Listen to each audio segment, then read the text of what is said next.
नमस्कार। नागा साधु। नागा साधु क्या होते हैं? कुंभ मेला में नागा साधुओं का दर्शन होना अपने आप में एक महान आश्चर्य विषय रहता है।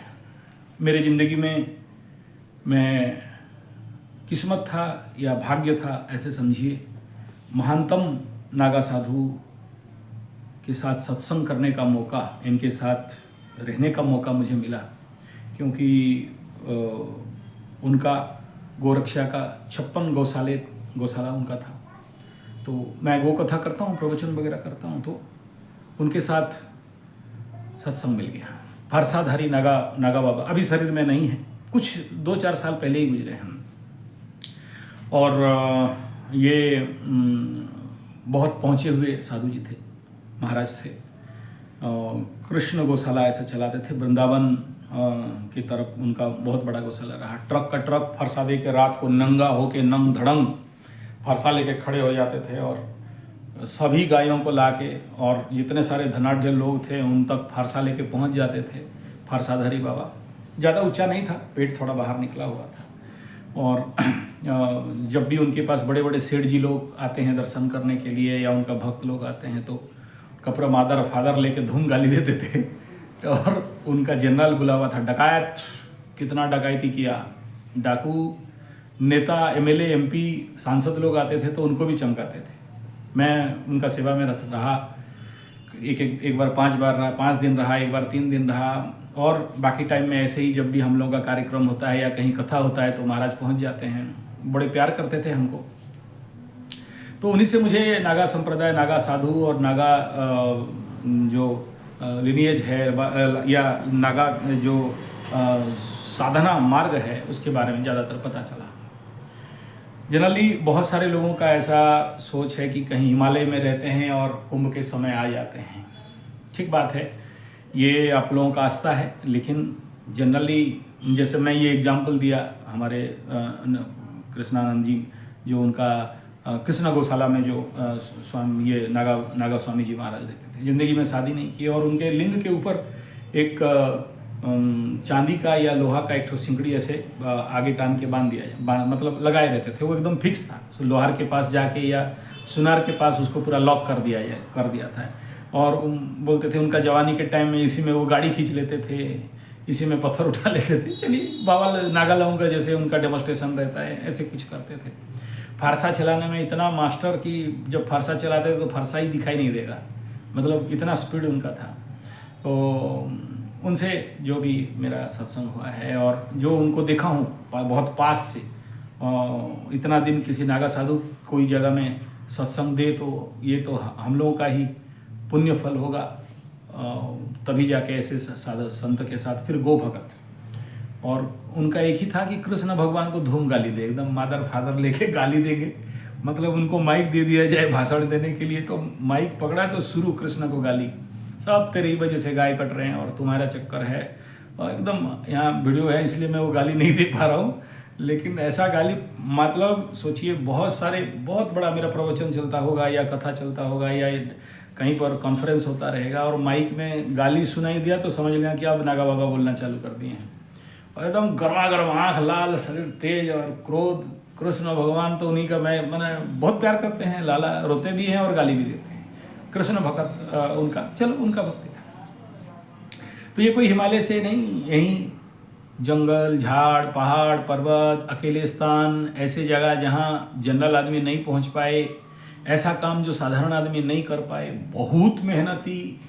और कभी भी मैं देखा हूँ ठंड के जाड़े में भी वो नीचे ऐसे ही पड़े रहेंगे और बाकी लोग कंबल, शाल, स्वेटर पहने रहेंगे, लेकिन उनको कुछ नहीं, ऐसे ही नंग धड़ंग। खटिया भी देते हैं तो मूड हुआ तो बैठे, नहीं तो खटिया में भी नहीं बैठेंगे, नीचे ही बैठ जाएंगे। मतलब एक बाल सुलभ, और जटा तो मत बोलो, एकदम इतना सारा जटा। आप लोग अभी भी कुंभ मेला में देखते रहेंगे, इतना इतना रुद्राक्ष और जटा उटा लगा के सब आते हैं। हाँ, कुछ लोग वहाँ बेरुपिया हैं जो लोग वहाँ पर पैसा लेके ड्रामा वगैरह करते हैं, मतलब वो पार्टी हैं। ऐसा नहीं कह रहा हूँ किसी नागा साधु का मैं संत निंदा नहीं कर रहा हूँ। ये जितने सारे आप लोग देख के जो ये प्रश्न कर रहे हो, डुक डुक करके सर हिलाते रहते हैं, और वो बाजा उजा बजा के वो लोग सब अलग पार्टी है। पार्टी है मतलब जैसे यहाँ भी हम लोगों का गणेश पूजा सरस्वती पूजा होता है तो उसमें कोई काली माई बन के निकलती है, कोई बगला माई पीला पीला पहन के निकलेगी, कोई मुकुट पहन के निकलेगी, कोई भैरव बाबा बन के निकलेगा, और ऐसे ही जटाजूट लगा के फिर अपना नौटंकी पूरा कैमरा देखने से ऐसे करके आँख खोल के देखेंगे, वो उनका बहरूपिया टाइप उनका करते हैं। तो ये उनको भाड़े में लिया जाता है, वो लोग नहीं है। साधु संत कुछ वो लोग ऐसे नौटंकी में नहीं रहते हैं। हाँ, उनका चलता है, वो लोग उनका पकड़ लो, अखाड़ा का बहुत बड़ा प्रोसेसन टाइप निकल रहा है, उनका यात्रा निकल रहा है, तो आगे इन लोगों को बुला लेते हैं, बाजा गाजा ढाया डीजे वीजे वालों को, उन्हीं में से ये लोग भी आ जाते हैं। तो वो अलग हैं जो लोग आप अभी जो आप लोग देख के ये बता रहे हो ना कि वही लोग हैं, बोला नहीं, वो लोग ऐसे नौटंकी नहीं करते हैं। वो लोग बड़े अलग किस्म के रहते हैं, क्रोधी टाइप। नागा में, अघोरी में ये जितने सारे हैं उनका बहुत अलग अलग साधना विधि है।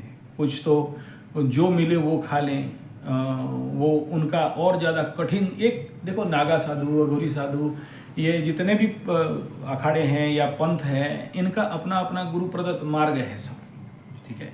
फिर उनका भी साधना पथ सब ऐसा पड़ा हुआ है। तो भोलेनाथ शिव शंभू को अपना मानते हैं। कुछ जैसे नाथ संप्रदाय हैं और उनका अलग अलग सबका है। वो उसमें जब डीपली उस विषय को स्टडी करोगे तो समझ में आएगा।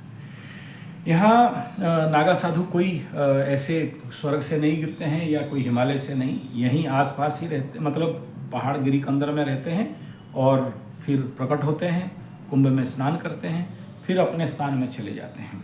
अपना स्नान वगैरह यहाँ जैसे इतना दिन स्नान हुआ तो चले जाते हैं। और इसीलिए इन साधु संतों का बहुत कठिन परिश्रम तपस्या रहता है। आग में तपते हैं, प्रकृति के गर्म ठंडा सर्दी, कोई इनका खास हर कंडीशन में प्राकृतिक वातावरण में इनका जीवनचर्या बन जाता है और उसमें वो रेजिस्टेंस बना भी लेते हैं। और जो भस्म वगैरह लगाते हैं, वो भस्म भी एक प्रकार का रेजिस्टेंस दे देता है साइंटिफिकली। नॉन साइंटिफिकली अगर आप बोलोगे तो वो उसमें जो साधना है, जो मंत्र है, जो गुरु दीक्षा है, जो माहौल है, उसमें वो जैसे आदमी जिस माहौल में रहेगा वैसे बन जाएगा। जैसे आगे वनमाली से लोग रहते थे, उनको भी तो कोई स्वेटर पैंट शर्ट जींस तो नहीं था। तो ऐसे ही इनको भी इनका साधना का बल है, गुरु का बल है और माहौल का बल है। और मन में आदमी जब ठान लेता है तो फिर, और तपस्या में जब आदमी रहा, और जिनको कोई मतलब नहीं है, जैसे बोलते हैं नागा साधु, अघोरी साधु और इस प्रकार के जो भी उनका, जैसे हमारे उड़ीसा में ऐसे ही एक साधु घराना है, अलेख साधु, वो भी ऐसे ही एकदम एग्जैक्टली उसी का प्रकार ही, बाहर रहते हैं, नमधड़ंग रहते हैं और जटा में रहेंगे और कोई मूर्ति पत्थर को नहीं मानेंगे, केवल शून्य ब्रह्म को मानेंगे और एक दिया जल रहा है बस उसी को मानेंगे। अलेख धर्म, अलेख महिमा आप नेट में देखोगे तो निकल जाएगा। तो वहाँ भी इनका ऐसे ही है। और वो लोग भी ऐसे 7-8 घर भिक्षा करेंगे, जैसे इनका भी 7-8 घर भिक्षा करेंगे, नहीं मिला तो भूखे रहेंगे। और कोई अपने साथ कोई चीज़ द्रव्य संसार से उग गए, उनको मतलब उगे तो नहीं है लेकिन कोई द्रव्य का आवश्यकता नहीं है, ना कोई आशा आकांक्षा, ना कोई कामना, ना वासना। जो है जैसा है, जितना है उतने में शांति रहना, धन दौलत के पीछे पागल नहीं होना और ईश्वर में रमते रहना, भक्ति में रमते रहना। और बड़े सारे शस्त्र अस्त्र शस्त्र धारकम शास्त्र धारकम भवतु भारतम। और ये नागा साधु सैनिक जैसे, एकदम आर्मी जैसे उनका साधना प्रैक्टिस रहता है। आर्मी बहुत बार भारत में युद्ध भी लड़े हैं ये नागा साधु लोग। तो नेचुरली ये जटाजूट रख के जीवन से कुछ भी नहीं आशा करना और सब कुछ विश्व के लिए दे देना। ये लोग जो साधना तपस्या, अभी गंगा स्नान करेंगे, कुंभ स्नान करेंगे, जो पुण्य बल कमाएंगे, वो सब विश्व कल्याण के लिए, देश का कल्याण के लिए, दूसरे का कल्याण के लिए। और इनका नियम रहता है कि हम संसार से जितना ले रहे हैं, स्यात्र दान ततोधिकम, उससे ज़्यादा संसार को दें, आध्यात्मिक बल दें और ये सनातन का रक्षा करें। और शंकराचार्य भगवान जब इनका सिस्टम को भी शुरू किए थे उस समय, तो इनका बेसिक तत्व यही रहता है कि नागा साधु इस कुंभ मेला में इकट्ठा होना और सारे पुण्य बल को इकट्ठा करना, जिससे फिर विश्व का कल्याण हो।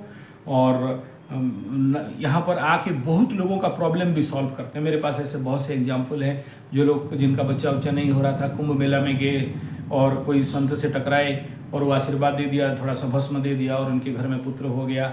इनके पास गरीबी था, कुंडली में बहुत प्रॉब्लम था, जिसके कारण उनका जीवन में धन संपदा का कमी था, और कुंभ स्नान करके आए तो उनको धन संपदा, जिंदगी पूरा परिवर्तन हो गया कुंभ मेला में जाके आने के बाद, जबकि उनके कुंडली में दरिद्र दोष था वगैरह वगैरह। तीसरा है कि ये कौन लोग बनते हैं। देखिए जी, सब कोई नहीं बन सकता है। जिसके कुंडली में मुख्यतः साधु संत बनाने के लिए शनि, तो अगर मैं मैक्सिमम साधु संत का देखा हूँ, द्वादश में शनि रहेगा या प्रवर्ज्या योग बनाता रहेगा, नवम का शनि बड़ा उच्च का बड़ा पावरफुल होकर बना होगा, और ऐसे या फिर कुछ तो विष योग चंद्रा शनि का युति कुछ ऐसे नेगेटिव स्थान में कुंडली में हो जाए।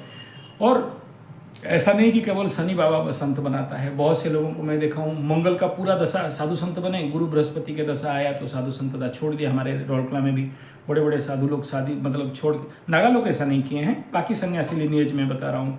एक तो मुंगेर से था, एक ऋषिकेश से, तो ये लोग छोड़ छाड़ के फिर शादी भी कर लेते हैं। लेकिन नागा पंथ में और इनके पंथ में ऐसा कुछ भी रहता नहीं है, और एक बार चले गए तो चले गए, बहुत हार्ड से रहता है। तो ये था कुछ विषय बिंदु जो कुंभ मेला में आने वाले साधु संत, नागा इत्यादियों के बारे में। धन्यवाद, नमस्कार।